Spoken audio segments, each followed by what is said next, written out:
Ceci posé, et vous voyez que ça bouge à fond, abordons l'émission de Candace Owens sur Brigitte Macron. Ça n'est pas la première, elle a déjà abordé le sujet, elle a déjà partagé sa conviction que Brigitte est un homme devenu femme et que toute l'histoire familiale du couple Macron est totalement bidouillée, a été complètement réarrangée et que cela a soumis la France à du chantage ou des pressions d'une manière que la population française doit connaître, mais donc elle a annoncé une série d'émissions en affirmant avoir la preuve de ce qu'elle avance, et tout le monde attendait cette première émission du vendredi 31 janvier avec beaucoup d'impatience, et notamment dans l'espoir que les preuves seraient d'ores et déjà dévoilées. Alors, Candace Owens avait attaqué très fort, puisqu'elle avait laissé ce commentaire quelques heures avant. Malgré toute la censure et les persécutions qui se déroulent en France, nous sommes déjà une tendance montante. Les citoyens français ont été enfumés depuis des années par leurs médias. Il est temps que cela prenne fin, et cela prend fin aujourd'hui. Et puis, quelques minutes plus tard, elle a encore laissé un commentaire pas piqué des verres en disant « Nous allons commencer à éveiller le monde à la réalité des procédés sadiques de Brigitte et de son animal de compagnie qu'elle a élevé, Emmanuel Macron, plus les structures de pouvoir qui les protègent tous les deux. » Donc ce sont quand même des manières de formuler les choses qui sont extraordinairement agressives, et la question que tout le monde se pose, c'est a-t-elle réellement les éléments en main qu'elle dit avoir? Est-ce que cela va vraiment être la fin d'un extraordinaire canular, mais plus que ça, d'une situation complètement surréaliste, ou bien se vendent-elles sans avoir quoi que ce soit en stock? Alors, il faut savoir encore qu'une heure avant le début de l'émission, son site sécurisé a été l'objet d'une attaque informatique massive pilotée depuis la France. Alors elle dit on en saura plus, mais si les services français ont été dans le coup, cela poserait une sacrée question institutionnelle. Toujours est-il que l'épisode de 40 minutes a été diffusé. Il avait totalisé, à la fin de la journée de samedi, 1,6 million de vues en ligne. Et que peut-on en dire? Bien sûr que tous ceux qui s'attendaient à entendre ou trouver la confirmation définitive seront restés sur leur faim et potentiellement auront été déçus. Maintenant, Candace Owens a bien dit, c'est l'introduction, c'est le module introductif d'une série dans laquelle je vais vous déballer tous les éléments de preuve à disposition, et elle prétend les avoir. Par contre, évidemment que cela a de quoi nourrir le scepticisme, voire la déception, voire le persiflage. Alors, je vais vous emmener malgré tout dans le contenu de cette émission en cherchant précisément à le mettre en perspective. Myriam Palamba a judicieusement commenté peu de révélations ce soir, mais une introduction forte, où Candace Owens parle essentiellement de pédophilie et d'inceste. La suite sur sa chaîne YouTube lundi. Et effectivement, dans ce module introductif, Candace a pris quelques éléments que je vais développer dans un instant, mais d'une manière effectivement rigoureuse et détaillée. Elle a d'ailleurs dit « Si les Macron veulent me poursuivre, ils sont les bienvenus, mais il faut savoir que la justice américaine ne sera pas au bottes comme la justice française. » D'un côté, on pourrait se dire, en ce qui concerne les concernés, ouf, il n'y a rien eu de très très dommageable, mais il importe peut-être de surmonter cette première réaction et de se demander, avec Éric Ferac du Courrier des Stratèges, Macron peut-il résister au bazooka Owens, actionné selon toute vraisemblance par Donald Trump? Depuis plusieurs jours, commente Éric Ferac, les réseaux sociaux étaient en haleine en attendant les révélations de la journaliste proche de Trump sur l'affaire Brigitte évoquée de longue date dans le courrier. Après de lourdes attaques informatiques que la journaliste attribue à la France, destinées à bloquer la diffusion de ces informations, la première salve est partie. Candace Owens annonce feuilletonner sa série et c'est pas piqué des hannetons. Brigitte est un homme, Macron peut-il résister? Alors, ce qu'elle a décrit, Candace Owens, dans ce premier épisode, c'est au fond la situation aux anglophones qui ne connaissent pas la situation française. Et donc, elle a en quelque sorte posé le décor avec malgré tout des éléments assez forts, notamment le fait qu'il arrive de sacrés bisbilles, y compris des morts inopinées à certains journalistes qui enquêtent sur cette affaire ou des personnes qui disent avoir des révélations, comme Isabelle Ferreira, trouvée noyée à la veille de révélations qu'elle s'apprêtait à faire, ou Marie-France Pizier, nous y reviendrons dans un moment, noyée alors qu'elle allait révéler la pédophilie d'Olivier Duhamel, un des soutiens du couple Macron. Donc effectivement, premier élément malgré tout troublant, c'est que tous ceux qui enquêtent sur cette affaire voient leur vie voler en éclats, mort suspecte, procès, pression fiscale, intimidation. Pourtant, aucun procès en diffamation contre Xavier Poussard, le principal journaliste, auteur des révélations, qu'il a bien sûr reprise de Natacha Ray et du dossier Précibus, mais enfin qu'il a poussé plus avant avec une rigueur journalistique particulière. Et donc, si c'est un mensonge, pourquoi ne pas le poursuivre ? Et puis les manœuvres d'intimidation déclenchées par le couple Macron, y compris contre Candace Owens avec l'envoi d'un courrier d'avocat, sont tout à fait étonnantes. S'ils n'ont rien à se reprocher et qu'il n'y a absolument rien d'anormal dans leur situation, on ne voit pas pourquoi ils seraient en mode panique comme ils le sont de toute évidence depuis un certain nombre de mois. Il paraît évident que Candace Owens a eu accès au fameux dossier Macron détenu par Donald Trump. On se souvient d'un raid du FBI pour récupérer ce dossier que Donald Trump avait emporté avec lui. Et puis effectivement, ce qui est tout à fait frappant dans cette affaire est la chose suivante. Une personne de mes connaissances chère vivant en Australie a suivi à distance, elle est australienne, pas française exilée, l'émission de Candace Owens et en est sortie mais dégoûtée en disant mais ça m'a donné la nausée. La manière dont le couple Macron fricote avec les milieux pédocriminels est juste insoutenable. Et ce qui est frappant, c'est que nous qui vivons dans le bocal français, en quelque sorte, nous nous sommes tellement accoutumés à cette réalité pédocriminelle que quand une journaliste comme Candace ne fait que rappeler un certain nombre de choses, on est presque déçu en se disant « Ah, il n'y a que ça, on attendait plus, on voulait mieux ». Mais enfin, elle a quand même rappelé à quel point il existe autour du couple présidentiel, mais plus encore dans l'ensemble des soi-disant élites de la société française, une extraordinaire complicité avec la pédocriminalité la plus crasse. Alors, le scandale Epstein explose aux États-Unis. Complément d'enquête, hors de propos, a sorti une émission à ce sujet. Mais enfin, complément d'enquête, c'est vraiment le damage control. C'est le contraire du journaliste d'investigation. La femme de Epstein était française, Ghislaine Maxwell, son rabatteur aussi. L'élite pédophile a défilé à Paris. Et puis l'enquête a été stoppée en plein vol par le ministre de la Justice de Macron. Bon. Alors, beaucoup de gens se gaussent en disant finalement Candace n'a rien, mais je rejoins ce commentateur qui lui indique à ceux qui tournent en dérision le travail de Candace en disant mais je crois que vous n'avez pas l'air de bien comprendre. Le scandale qui est en train de secouer les fondations de la France, ça ne concerne pas juste l'instable et le modifié, on voit à qui il pense. Non, vous savez comme moi comment fonctionne la politique, tout le monde sait tout sur tout le monde, les politiques savent tous. Les sales petits secrets, c'est un monde de salopes, et les journalistes, eux aussi, savent, ainsi que la justice, toutes les plus hautes instances sont mouillées jusqu'au cou, c'est tout un système nauséabond qui se révèle sous nos yeux, tous complices. Alors effectivement, l'entame de Candace avait l'air assez soft en apparence, mais de manière très méticuleuse.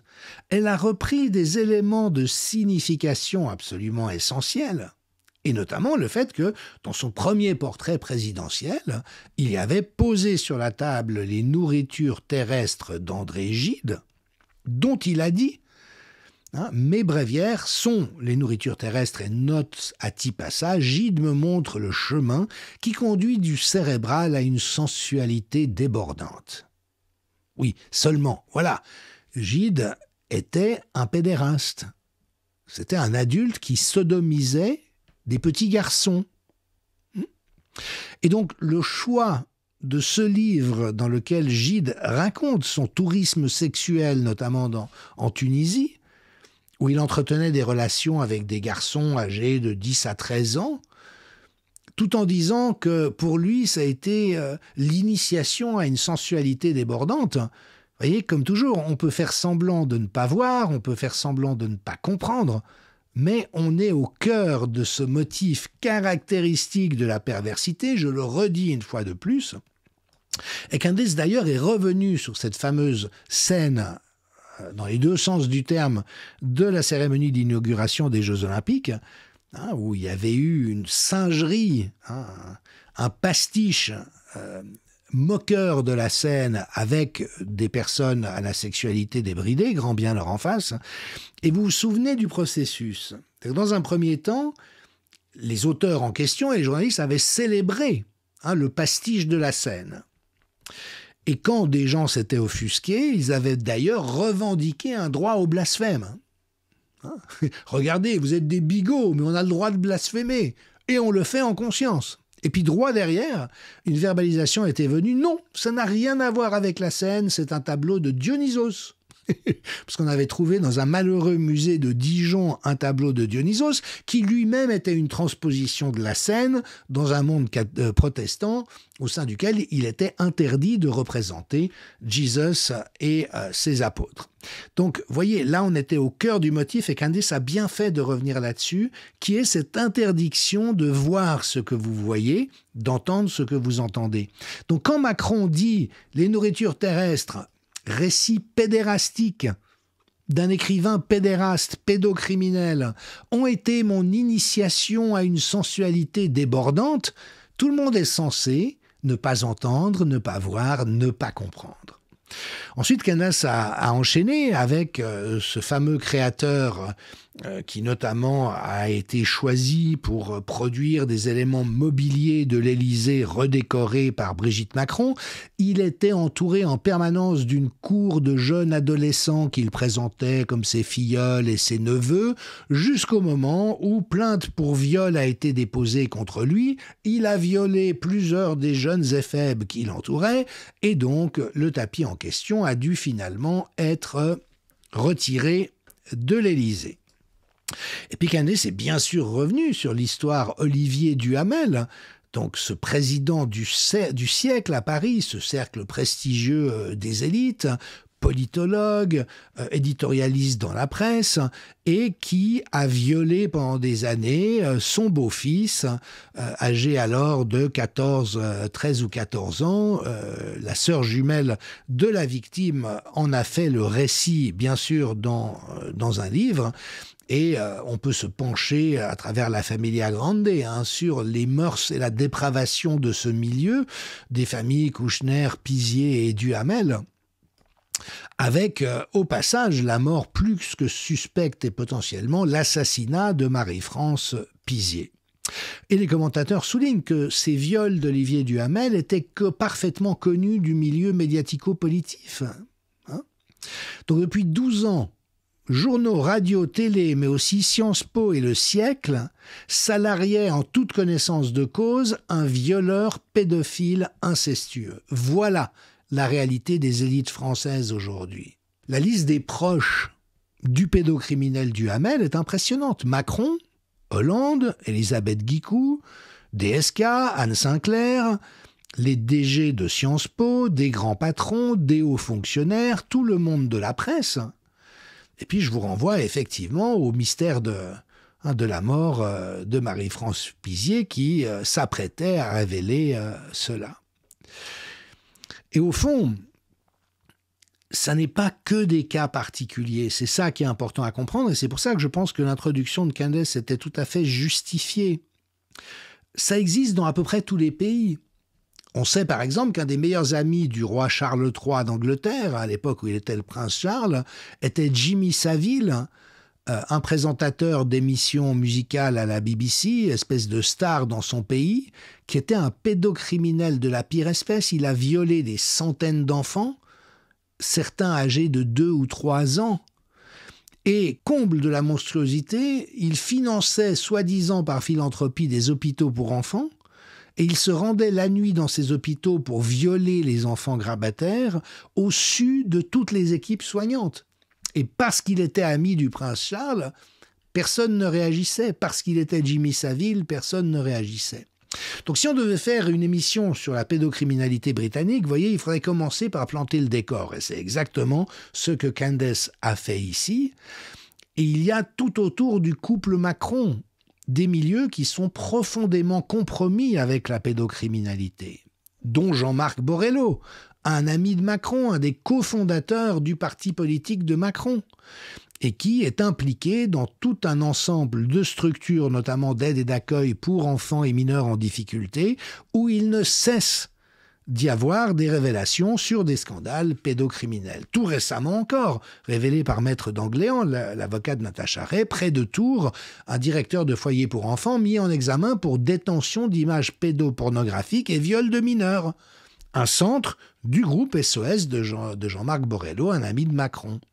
Bien sûr, l'omerta scandaleuse dans la presse de gauche, un journaliste de Libération, de Radio France, envoyé spécial, condamné à 20 ans de prison pour 700 viols et des actes de torture et de barbarie, eh bien, omerta de la presse de gauche. Et puis bien sûr, ces personnalités qui ont squatté les strapontins du pouvoir pendant toute leur vie pour ceux qui sont morts ou qui le font encore pour ceux qui sont en vie, et avec des citations que je ne lirai même pas tellement elles me donnent la nausée, tellement elles me révoltent, de Frédéric Mitterrand, de Daniel Cohn-Bendit, de Gabriel Matzneff, bien sûr, de Michel Ponack, de Jack Lang. Et tous ces gens qui devraient être en tôle, étant donné la gravité de ce à quoi ils se sont livrés, qui devraient être mis au banc de la société, étant donné que ce sont des prédateurs sexuels sur des enfants, eh bien au contraire, ont été mis en avant dans tous les ors de la République, jouis de rentes de situation comme si cela ne posait aucun problème. Et oui, il y a en France aujourd'hui un pédoland, il y a une pédocratie, tout le monde est au courant, tout le monde est impliqué d'une manière ou d'une autre, que ce soit par participation active ou du fait de se taire. Et donc, c'est bien ce décor qui a été planté par Candace Owens, en sachant que le prochain épisode, lundi soir, avec Xavier Poussard, le 3 février, prend d'ores et déjà des proportions affolantes. Tucker Carlson a déjà félicité Candace.